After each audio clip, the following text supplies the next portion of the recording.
जो हम खुशी के साथ सीखते हैं हम उसे कभी नहीं भूल सकते, ठीक है।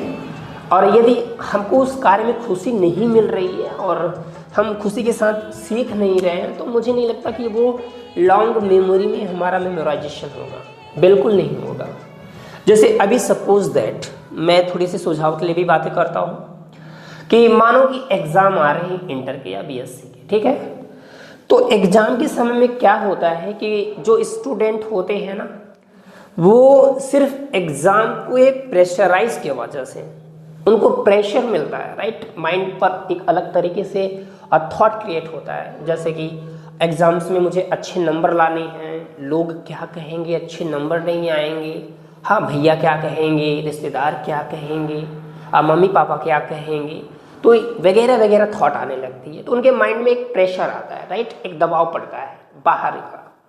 तो उस बाहरी दबाव की वजह से वो थोड़ा पढ़ना स्टार्ट करते हैं, बट वो चीज़ें वो लॉन्ग टर्म तक चीज़ों को कलेक्ट नहीं कर पाते। मैं माना कि चलो एग्ज़ाम में कुछ अच्छे अचीव कर लिए, कुछ अच्छे परसेंटेज स्कोर कर लिए, लेकिन वो होता है ना, मैंने पढ़ाया है, मैंने देखा है, बहुत सारे इंटर कॉलेजों में मैंने टीचिंग किया है, तो मैं वहाँ के बच्चों से थोड़ा ऑब्जर्वेशन करता रहता था। उनका थोड़ा सा जो माइंड था उसको मैं हमेशा कैलकुलेट करता रहता था।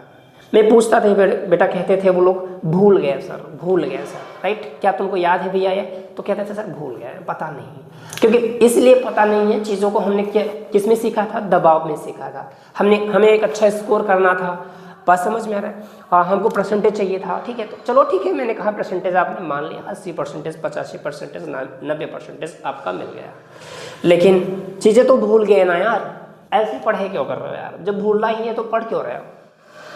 क्यों अपना टाइम वहाँ पर दे रहे हो जो भूलना है? मैं कहता हूँ चीज़ों को अगर खुशी के साथ अगर एक्सेप्ट कर लिए होते तो फिर एनी टाइम तक हमको याद रहता है। जैसे अभी मैं कभी क्रिकेट खेलते समय अगर बहुत अच्छी परफॉर्मेंस कर लिया है तो फिर उस समय लगता है कि चलिए आज मैं खुद एक सचिन तेंदुलकर और विराट कोहली जैसे बल्लेबाज बन गया, राइट। और हमारी वो लाइफ में क्या होती है कि थोड़ा सा लॉन्ग टर्म तक याद हो जाता है। जैसे अभी कभी मनपसंद सब इंसान से भी कहीं थोड़ी सी मोड़ पर मुलाकातें हो जाए, उससे बात विचार हो जाए, कुछ ऐसी एक्टिविटीज़ हो जाए उसके साथ जो कभी ना हुआ हो तुम्हारी लाइफ में, और फन टाइप और इन्जॉयमेंट उसके साथ थोड़ी सी मिल रही है, तो फिर लगता ही नहीं यार वो मुझे याद है, ये चीज़ें है।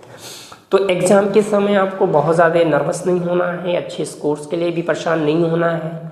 बस एग्ज़ाम से कुछ दिन पहले तुमको सिर्फ मेंटेन करना है खुद को, और खुद को बैलेंस करना है, तुम्हारे थॉट्स को बैलेंस करना है।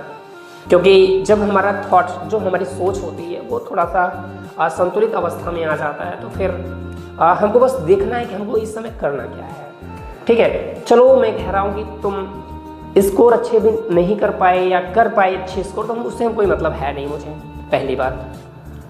क्योंकि मैं कहता हूँ कि चीज़ें अगर तुमने स्वयं सीख लिया अच्छी तरीके से और उसको एक्सप्लेन कर पा रहे हो, चीज़ों को बोल पा रहे हो, ये भी तुम्हारे लाइफ में मैटर रखता है। क्योंकि ये दुनिया परसेंटेज नहीं देखती, ये दुनिया सिर्फ ज्ञान देखती है, राइट।